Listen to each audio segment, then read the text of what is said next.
Всем привет! А к нам с 3 января обещают возвращение зимы. А еще и говорят, что морозы будут побольше, чем были до этого.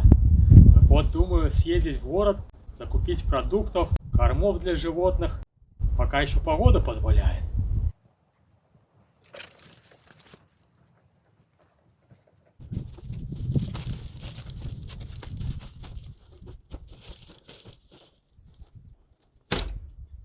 И не знаю еще, как магазины будут работать 1 и 2 января. Да и не думаю, что коммунальная служба оперативно сработает после праздников. Они меня-то и в обычные дни не жалуют.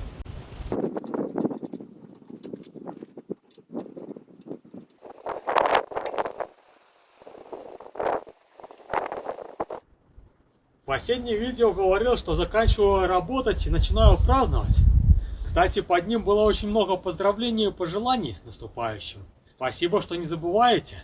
Так все же вчера решил позаканчивать мелкие дела, которые пособирались. Ну, принято же в Новый год входить без долгов, подводить итоги, планировать следующий год. Так не будем же нарушать традиции.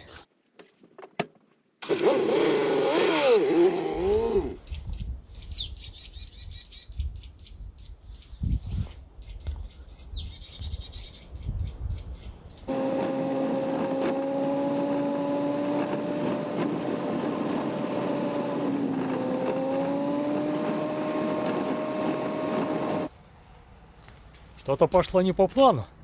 Приехал в город, а здесь практически все закрыто. Уже начали отмечать Новый год. Ну, только что продовольственные магазины открытые. А думал еще заехать в парикмахерскую, постричься. Ну, придется встречать Новый год с заросшим, как леший. А еще проблемка сейчас заметил. Забыл дома и деньги, и карточку. Ну, возвращаться обратно смысла нету. Скорее всего, топлива не хватит. Планировал же и на заправку еще заехать. Ну, буду что-нибудь думать.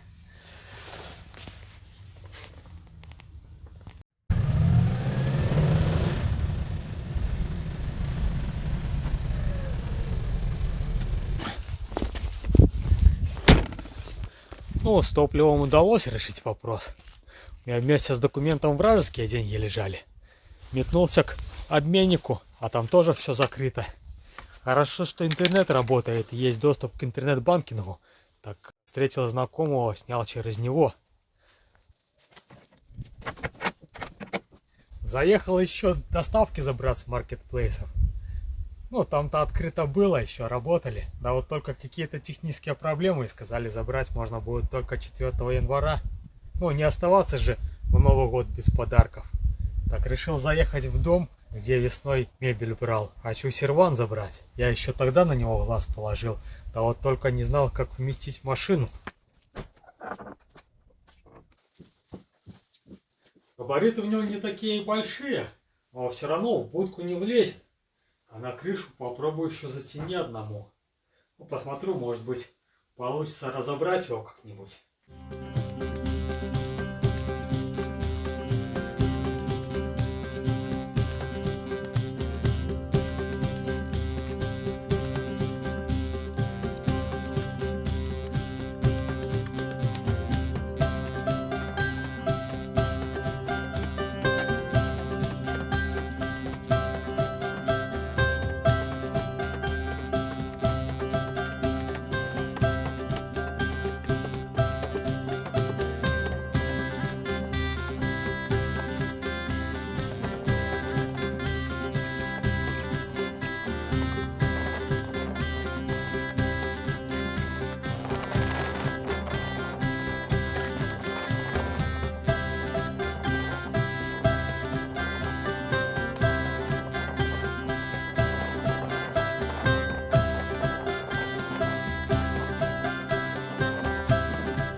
Фанерой ДВП, прикрученные маленькими шурупчиками, которые со временем заржавели и не выкручиваются.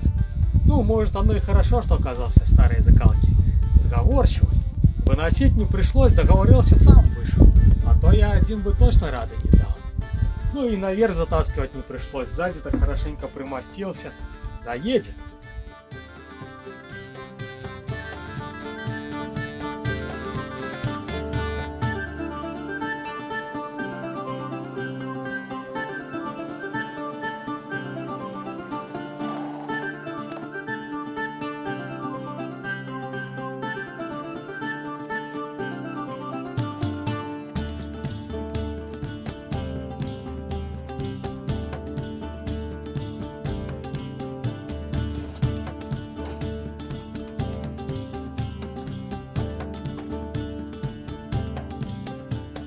Довез практически без происшествий.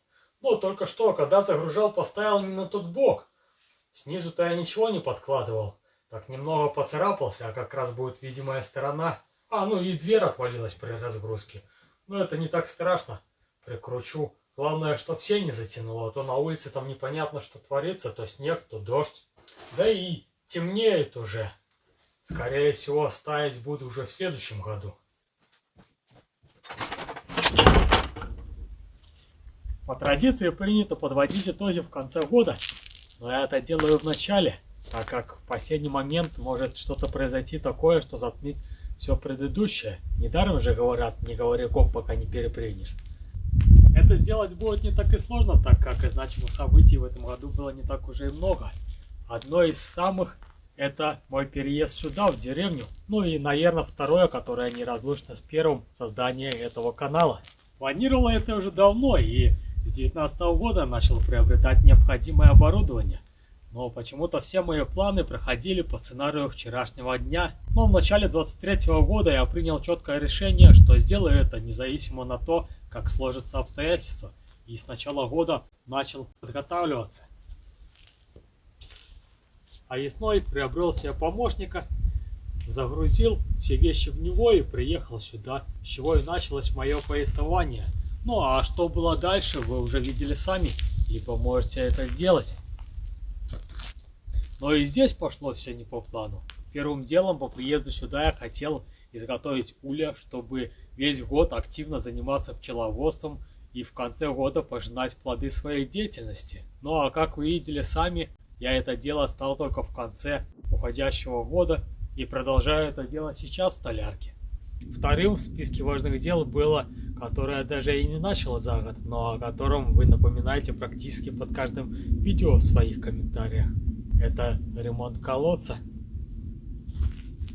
А еще я планировал завести собаку.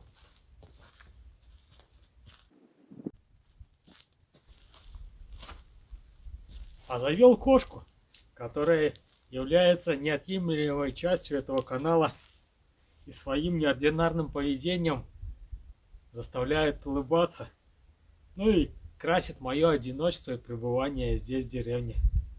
Шаду, посмотри в камеру. Ну иди, носись. А еще завел кроликов, которых и не планировал в начале лета из-за большой засухи, но потом подвернулись течке сена, которые чуть боком не вышли, и которые должны были забрать, но почему-то еще до сих пор лежат на моем участке. Ну и начал осваивать территорию участка, которую планирую продолжать и в следующем году.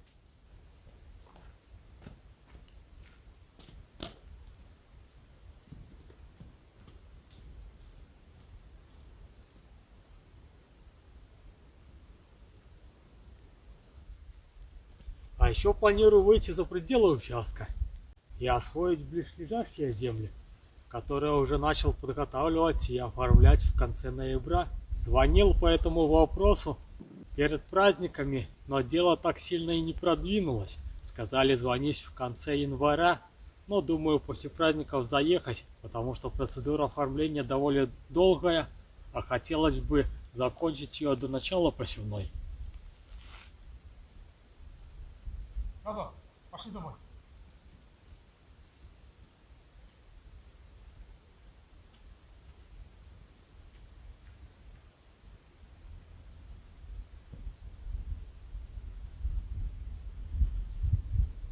Догоняй.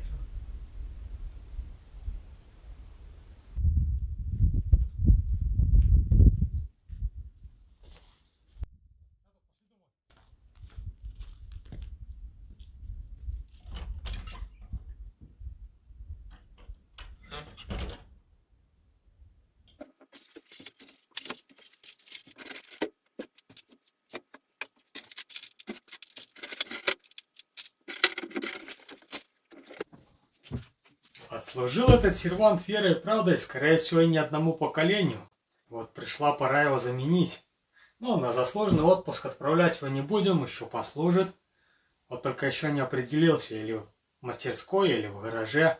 Ну, скорее всего, в гараже, в мастерской там и так места нет, негде повернуться. А это еще одно место, куда руки мои так и не дошли за все время нахождения здесь.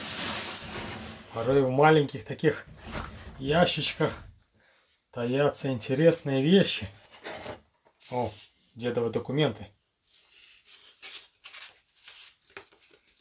Совсем раритетный. Военный билет.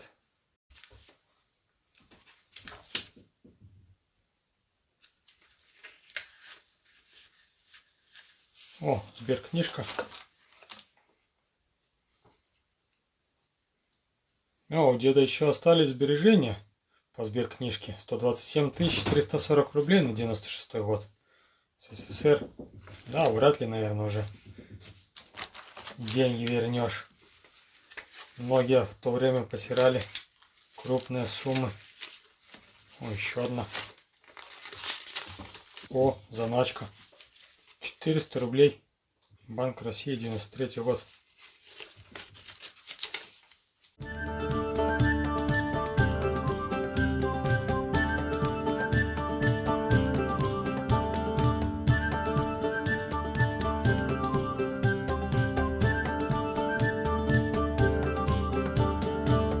Ну, хорошая книга.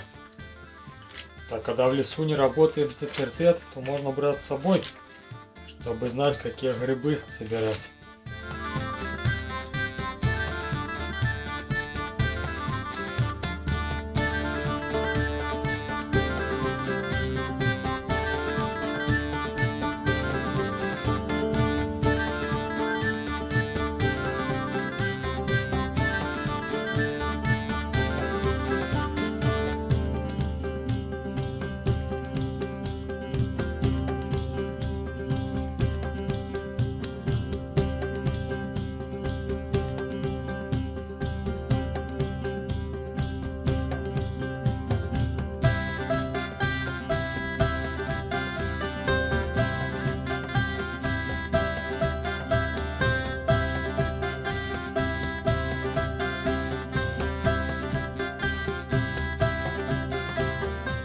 Ну вот, еще одно дело из запланированных выполнено.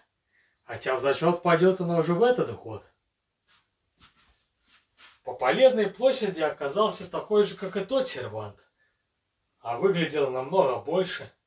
Но зато эстетический вид немного получше, чем у того. Хотя общую картину он не сильно сглаживает.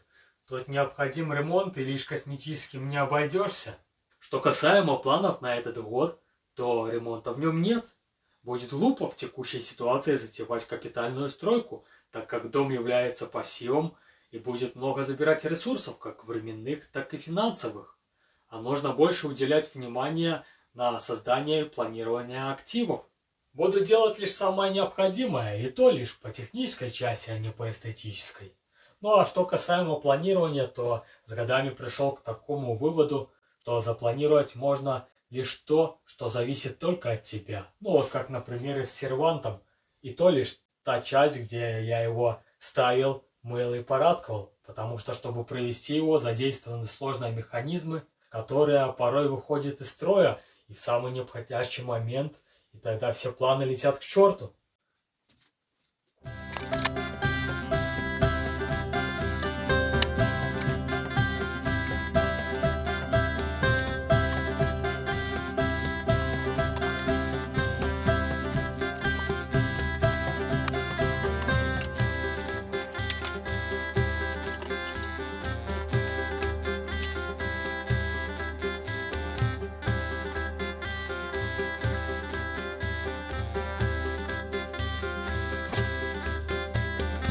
Ну вот, еще одно дело, до которого руки не доходило, сделал. Роутер купил еще в конце лета, да вот все никак не мог подключить. Если помните, интернет у меня работал по такому принципу. 4G модем был подключен к компьютеру, к нему я сделал антенну, которую я закинул на крышу для усиления сигнала, так как мобильная связь у меня здесь плохо ловит. Ну а уже компьютер раздавал по дому Wi-Fi, но сигнал был такой слабенький, на кухне уже не ловил. Да и интернет был только когда компьютер включен. А сейчас с роутером зона покрытия Wi-Fi весь дом, а скорее всего и на улице будет во дворе.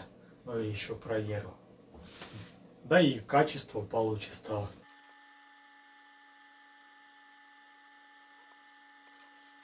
Ну вот, интернет настроил, можно посмотреть и финансовые итоги.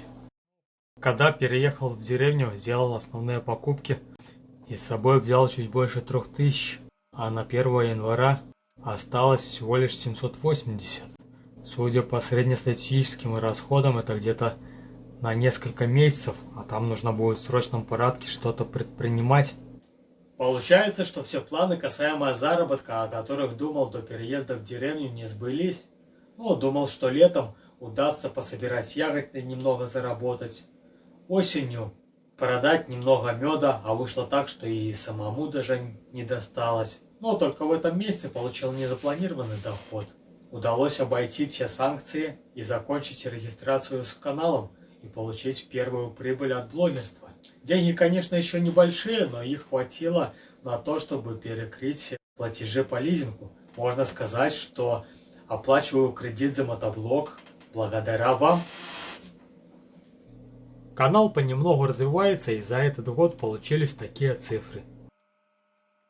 Вас становится все больше, и надеюсь, что и дальше будете продолжать наблюдать за моей жизнью. Ну а я в свою очередь буду стараться радовать вас интересным контентом.